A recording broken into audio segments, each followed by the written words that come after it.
બાપુ, સમજવા જેવા શબ્દો છે. એક ગાઢ જંગલમાં ઘણા બધા પશુ, પંખી અને પ્રાણીઓ રહેતા હતા. અને આ જંગલમાં એક ઝાડના થડમાં ઘણી બધી કીડીઓ દર બનાવીને રહેતી હતી.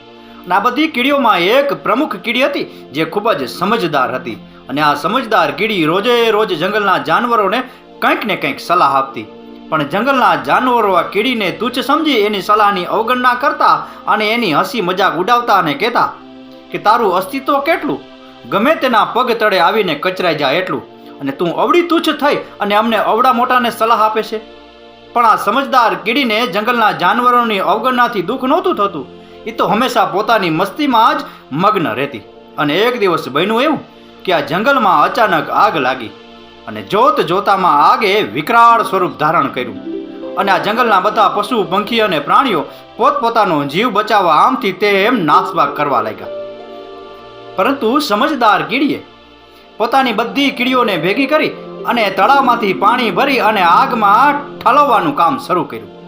અને આ દ્રશ્ય જોઈ અને વાંદરાએ સમજદાર કીડીને કહ્યું કે તારા ચપટી જેટલા પાણીથી આ વિકરાળ આગ ઠરવાની નથી, તમે નકામી વ્યર્થ મહેનત કરો છો. અને ત્યારે સમજદાર કીડીએ વાંદરાને કહ્યું કે આ જંગલ એ મારું વતન છે, અને મારા વતન ઉપર જ્યારે સંકટ આવે અને અમે હાથ ઉપર હાથ રાખીને બેસી રહીએ ને તો અમારી 7 પેઢી લાજે. અમે તમારી જેમ નાસભાગ નથી કરતા, અમે અમારું કર્તવ્ય નિભાવીએ છીએ. અને આ વાત જંગલના બધા પ્રાણીઓએ પણ સાંભળી અને બધાને આ સમજદાર કીડીની વાત યોગ્ય લાગી. બધા જંગલના જાનવરોએ પોતપોતાની રીતે પાણી ભરી અને આગમાં ઠલવવાનું કામ શરૂ કર્યું. અને જોત જોતામાં પરિણામ આવ્યું. જોત જોતામાં આગ એકદમ શાંત થઈ ગઈ, આગ એકદમ ઓલવાઈ ગઈ. અને આ વાતની જાણ જંગલના રાજા સિંહને થઈ. જંગલના રાજા સિંહે સમજદાર કીડીને બોલાવી એનું સન્માન કર્યું અને પોતાની સલાહકાર તરીકે નિમણૂક કરી.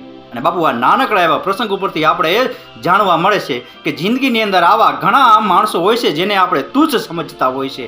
પણ સંકટ સમયે આવા તુચ્છ માણસની સલાહ પણ જો સાચી હોય અને એનું યોગ્ય રીતે પાલન કરવામાં આવે ને તો આપણને ઘણું બધું નુકસાન થતાં અટકી જાય છે અને આપણનો સારી રીતે બચાવ થાય છે.